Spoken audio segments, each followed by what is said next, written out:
धन्यवाद सभापति महोदय। हम ही को कातिल कहेगी दुनिया, हमारा ही कत्लेआम होगा। हम ही कुएं खोदते फिरेंगे, हम ही पे पानी हराम होगा। सभापति महोदय, सन 1947 में दिल्ली की जामा मस्जिद की तारीखी सीढ़ियों पर खड़े होकर के भारत रत्न मौलाना अबुल कलाम आजाद साहब ने कहा था कि मुसलमानों कहां जा रहे हो, यह है तुम्हारा मुल्क, यहां तुम्हारे आबाओ अजदाद की कब्रें हैं। उस वक्त मौलाना आजाद की ये सदाएं सुन करके लोगों ने अपने सरों की गठरियां उतार करके रख दी थी। आज उसी दिल्ली में मौजूद देश की संसद में एक बिल आया है जो हमसे उसी जामा मस्जिद की सीढ़ियों के सबूत मांगेगा, जो उन्हीं सीढ़ियों के पास अपनी कब्र में सोए हुए मौलाना आजाद को फिर से कब्र से सदा देनी पड़ेगी कि ये जो कब्र है वो मेरी कब्र है, ये किसी सरकार की जागीर नहीं है। सभापति महोदय, मैं जहां खड़ा हूं इसी संसद भवन के सामने सड़क के उस पार अपनी कब्र में सोए हुए भारत के पूर्व राष्ट्रपति फखरुद्दीन अली अहमद की कब्र है। शायद अब उस कब्र से भी सदाएं आए कि ये कब्र मेरी कब्र है, ये सरकार की जागीर नहीं है। सभापति महोदय, मैं वक्फ कानूनों में किए जा रहे संविधान विरोधी बदलावों के खिलाफ बोलने के लिए खड़ा हुआ हूं। संविधान का आर्टिकल 14 हो, 29 हो, 30 हो, चीख चीख कर कहता है कि देश में सब बराबर के हकदार हैं। आर्टिकल 26 कहता है कि सबको अपने अपने मजहबी कामों के लिए मंदिर, मस्जिद, गिरजाघर, गुरुद्वारों का निर्माण करने का हक है और उसका रखरखाव का भी हक है। लेकिन डॉक्टर बाबा साहब अंबेडकर के संविधान को हर दिन कुचलने वाली ये सरकार देश के मुसलमानों से नफरत में इतनी अंधी हो गई है कि खुलेआम देश की संसद में देश सरकार के माइनॉरिटी मिनिस्टर साहब और होम मिनिस्टर साहब झूठ बोलते हैं और देश को गुमराह करते हैं। झूठ शब्द असत्य बोलते हैं। सरकार ने इस बिल का नाम उम्मीद रखा है। मंत्री जी कल से इसे देश के मुसलमानों के लिए नई उम्मीद बता रहे हैं। नहीं मंत्री जी, न तो ये बिल मुसलमानों के लिए नई उम्मीद है और न ही उम्मीद की नई किरण। सभापति महोदय, भाजपा ने पूरे देश में वक्फ के नाम पर कई सारे झूठ फैलाए हैं। आइए आज उनकी सच्चाई पर बात करते हैं। वक्फ ट्रिब्यूनल को ऐसे बताया जाता है जैसे वक्फ ट्रिब्यूनल कोई मजहबी खाप पंचायत हो। सभापति महोदय, जबकि सच्चाई यह है कि वक्फ ट्रिब्यूनल भी तो सरकारी न्यायिक विभाग है जिसमें सरकार द्वारा नियुक्त जज होते हैं, जिसमें प्रशासनिक अधिकारी होते हैं, कहीं ऊपर से थोड़ी आ गए। सभापति महोदय, देश के गृह मंत्री जी ने इसी सदन में कहा कि वक्फ ट्रिब्यूनल के फैसले के खिलाफ कोई कोर्ट नहीं जा सकता, जबकि सच यह है कि वक्फ एक्ट 1995 की धारा 83(9) के तहत हाई कोर्ट वक्फ ट्रिब्यूनल के फैसले की न सिर्फ समीक्षा कर सकता है बल्कि उसे बदल भी सकता है। सच तो यह है कि वक्फ बोर्ड खुद अपनी जमीनों के लिए कई सारी कोर्ट में मुकदमे लड़ रहा है। सभापति महोदय, दिल्ली की जिन 123 संपत्तियों को लेकर कल माइनॉरिटी मिनिस्टर, होम मिनिस्टर साहब और अभी आदरणीय नेता सदन बात कर रहे थे, आइए उनकी सच्चाइयों पे भी बात करते हैं। 1911 में जब अंग्रेजी हुकूमत ने कोलकाता के बजाय दिल्ली को राजधानी बनाने का फैसला किया तो रायसीना हिल्स के चारों तरफ जो मुसलमानों की ढेर सारी जमीनें थी उनको एक्वायर किया गया और लुटियन को इसकी तामीर की जिम्मेदारी सौंपी गई। सेंट्रल विस्टा की तरह लुटियन जोन का मेगा प्लान तैयार हुआ, लेकिन उस वक्त के मुसलमानों ने उस वक्त की अंग्रेजी हुकूमत से अपनी इबादत गाहों को बचाने के लिए लड़ाई लड़ी। मामला ब्रिटिश गवर्नमेंट तक पहुंचा। तब यह तय हुआ कि वो जो धार्मिक स्थल हैं उन्हें जस का तस रहने दिया जाएगा।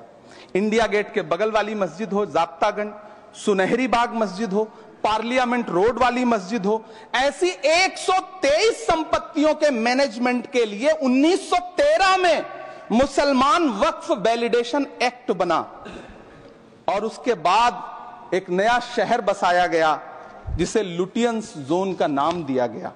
फिर 1943-45 के बीच एक और समझौता हुआ। आजादी से पहले उसके तहत काफी सारी वक्फ जायदादों को सुन्नी मजलिस औकाफ बनाकर उसके अंडर किया गया ताकि उसकी देखरेख की जा सके। गृह मंत्री जी 2 दिन से सदन में जो बात कह रहे हैं वो दरअसल 123 संपत्तियां उसी सुन्नी मजलिस औकाफ के तहत आती है। सभापति महोदय, आजाद भारत आजाद हुआ। आजादी के बाद भारत में 1954 में वक्फ एक्ट लागू हुआ, जिसकी धारा 9 के तहत 1964 में केंद्रीय वक्फ काउंसिल का गठन हुआ। दिल्ली की वही 123 प्रॉपर्टीज को 1970 में सर्वे गजट करके गजट नोटिफाई किया गया। इसके निपटारे के लिए पूर्व प्रधानमंत्री इंदिरा जी के द्वारा 1974 में एक बर्नी कमेटी बनाई गई। बर्नी कमेटी ने 1976 में इन 123 संपत्तियों को दिल्ली वक्फ बोर्ड की संपत्ति होने की रिपोर्ट सौंपी। उस रिपोर्ट के आधार पर 1984 में कांग्रेस सरकार ने उन 123 प्रॉपर्टीज को दिल्ली वक्फ बोर्ड को सौंपने का फैसला किया, जिसके खिलाफ विश्व हिंदू परिषद कोर्ट गई। मामला 2011 तक पेंडिंग रहा। फिर 2011 में कोर्ट ने सरकार को आदेशित किया कि इसका निपटारा करो। तब 2013 में तत्कालीन यूपीए सरकार ने दिल्ली की उन्हीं 123 जायदादों को बर्नी कमेटी की सिफारिशों के मुताबिक वक्फ बोर्ड के हवाले किया। यही वो प्रॉपर्टीज हैं जिनके नाम से गृहमंत्री जी कल से कांग्रेस को कोस रहे हैं। फिर आई 2014 में भाजपा की सरकार, जो तब से इन जमीनों को हड़पने की साजिश कर रही है। जिस बिल को मुसलमानों के हुकूक की हिफाजत करने वाला बिल बताया जा रहा है, उसी को पेश करने के लिए और उस पर बात करने के लिए लोकसभा में भाजपा सरकार के पास एक भी मुस्लिम सांसद नहीं है। जिस वक्त, मैं लोकसभा कह रहा हूं, सुना करिए, जिस वक्फ बिल को मुस्लिम महिलाओं को हक दिलाने वाला बताया जा रहा है, उसे संसद में पेश करने वाली पार्टी के पास न तो राज्यसभा में, न लोकसभा में, न देश की किसी विधानसभा में एक भी मुस्लिम महिला सदस्य नहीं। कल किरण रिजिजू जी कह रहे थे कि रेलवे की जमीनें देश की जमीनें हैं, डिफेंस की जमीनें देश की जमीनें हैं। हां मंत्री जी, हैं, बिल्कुल हैं। ये जो वक्फ की जमीनें हैं, ये हमारे पुरखों ने धार्मिक कामों के लिए डोनेट किया है। तो हम भी तो इसी देश के नागरिक हैं, हम भी तो इसी देश के बेटे हैं। तो वक्फ की जमीनें भी तो इसी देश की जमीनें हैं, उनको पराया क्यों बोलते हैं आप? सभापति महोदय, अशफाकुल्लाह खान जब फैजाबाद की जेल में फांसी के फंदे पर झूल रहे थे, तो इसी देश की जमीन के लिए झूल रहे थे ना। सभापति महोदय, अंडमान की जेल में काला पानी की सजा काटकर अपनी जान देने वाले मौलाना फजले हक खैराबादी हो या शेर खान अफरीदी हो, वो भी तो इसी जमीन के लिए अपनी जान दे रहे थे ना। सभापति महोदय, पाकिस्तान के खिलाफ लड़ते हुए अपनी जान देने वाले महावीर चक्र विजेता ब्रिगेडियर उस्मान हो या पाकिस्तान के पैटर्न टैंक उड़ाने वाला परमवीर चक्र विजेता वीर अब्दुल हमीद हो, वो भी तो इसी जमीन के लिए अपनी जान दे रहा था ना। और मंत्री जी, मैं इस सदन में अलल ऐलान ये कहता हूं कि जब भी इस देश की जमीन को लहू की जरूरत होगी, आपसे 2 कदम आगे इमरान खड़ा मिलेगा। ये मैं आपसे यकीन दिलाते हुए कह रहा हूं। सभापति महोदय, मैं सरकार से कहना चाहता हूं, हमसे हमारी इबादत गाहें तो मत छीनिए ना, हमारे घरों पे बुलडोजर तो मत चलाइए ना, हमारी कब्रों में तो हमें सुकून से सोने दीजिए ना। सभापति महोदय, माइनॉरिटी मिनिस्ट्री का बजट कट करके, मुस्लिम बच्चों की स्कॉलरशिप बंद करके अब सरकार कह रही है कि हम वक्फ की आमदनी से गरीब मुसलमानों का भला करेंगे। गुजरात की बेटी बिल्किस के बलात्कारियों की रिहाई के बाद उन्हें माला पहनाने वाली लोगों के नेता ये कह रहे हैं कि यह बिल मुस्लिम महिलाओं को उनका हक दिलाएगा। धन्यवाद मोदी जी, क्या बढ़िया सौगातें मोदी दे रहे हैं आप। पहले हमें गुजराते मोदी दिया, आप सौगाते मोदी दे रहे हैं। लेकिन यह सरकार इतना याद रखे कि इसी ठसक के साथ देश की संसद में सीए का कानून भी लाया गया था और कहा गया था बड़े बड़े भाषण देकर के कि पड़ोसी देशों से हिंदू भाइयों को ला करके यहां नागरिकता दी जाएगी। लेकिन मैं आपके संज्ञान में लाता हूं सर कि पिछले इतने दिनों में इनसे नागरिकता लेने के लिए 2000 व्यक्ति भी नहीं आए, जबकि इसके उलट इन्हीं की सरकार में पिछले 10 साल में 15 लाख से ज्यादा भारतीयों ने भारत की नागरिकता छोड़ करके दूसरे देश में जाकर के बस गए। यह हुआ उस कानून का अंजाम। सभापति महोदय, इसी तरह की जिद के साथ किसानों के खिलाफ भी कानून लाए गए थे। जिस तरह आज वक्फ के फायदे गिनाए जा रहे हैं, उसी तरह से किसानों को भी कृषि कानूनों के फायदे गिनाए गए थे। लेकिन अंजाम क्या हुआ? 700 किसानों की शहादत लेने के बाद सरकार को अन्नदाता किसानों के सामने घुटने टेकने पड़े और कृषि कानून वापस लेने पड़े। जिल्ले इलाही, जमहूरियत जो है वो नफरत और ठसक से नहीं चलती है, अकड़ से नहीं चलती है। उसमें सबकी हिस्सेदारी जरूरी है। कल देश के माइनॉरिटी मिनिस्टर ने लोकसभा में खड़े होकर एक शेर सुनाया था कि मुझसे कोई बदगुमान न हो। तो मैं उन्हें एक शेर सुनाना चाहता हूं कि मैं आज जद पे हूं तो इतना खुशगुमान न हो, मैं आज जद पे हूं तो इतना खुशगुमान न हो, चराग सबके बुझेंगे हवा किसी की नहीं। नीतीश कुमार जी हो, चंद्रबाबू नायडू जी हो, चिराग पासवान जी हो, जयंत चौधरी जी हो, देवे गौड़ा जी हो, जीतन राम मांझी जी हो, सबको समझना पड़ेगा कि जब जंगल में आग लगती है तो न वो बरगद बचते हैं जो हवा को आंधी में तब्दील करते हैं, न वो बांस बचते हैं जो आपसी रगड़ से चिंगारी पैदा करते हैं। सभापति महोदय, जब देश को मनमोहन सिंह साहब जैसा काबिल प्रधानमंत्री मिलता है तो देश को आरटीआई जैसा एक्ट मिलता है, सेज जैसा एक्ट मिलता है, मनरेगा जैसा एक्ट मिलता है, लिबरलाइजेशन मिलता है, राइट टू एजुकेशन मिलता है, नेशनल फूड सिक्योरिटी एक्ट मिलता है। लेकिन जब देश को सौगातें मोदी मिलती है तो क्या मिलता है? सीए मिलता है, फॉर्म्स लॉ मिलता है, आर्टिकल 370 मिलता है, इलेक्टोरल बॉन्ड जैसा एक्ट मिलता है और वक्फ अमेंडमेंट एक्ट जैसे बिल देश को मिलते हैं।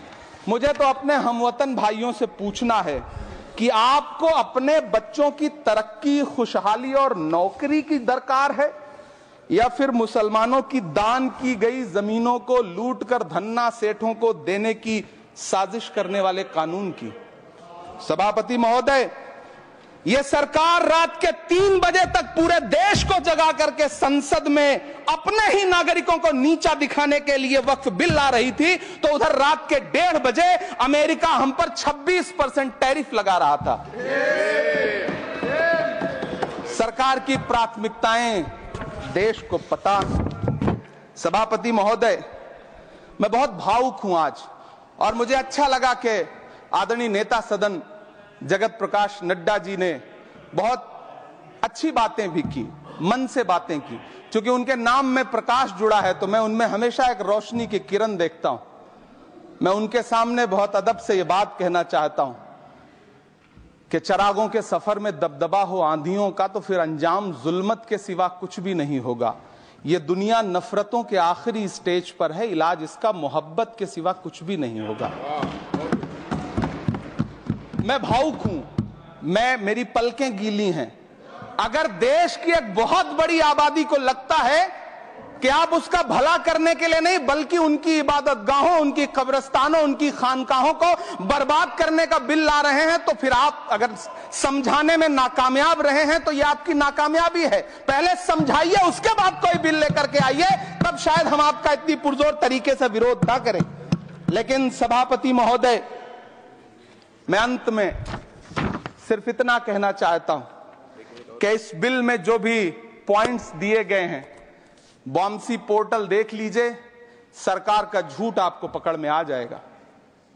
हम डरे नहीं हैं, हम सिर्फ सरकार से अपील कर रहे हैं कि हमें अपना समझिए। हम आपके अपने हैं, इस देश के नागरिक हैं और आप ताकत में हैं। संख्या बल के आधार पर बिल हो सकता है आप पास करा ले, लेकिन आपको यह बात समझनी पड़ेगी कि हम तो वो तारीख हैं, जहनों में रहना है जिसे कागजी पुर्जे नहीं जो फाड़ डाले जाएंगे। जिस जमीन पर मैं खड़ा हूं यह मेरी पहचान है। आप आंधी हैं तो क्या मुझको उड़ा ले जाएंगे? आपको यह बात समझनी पड़ेगी।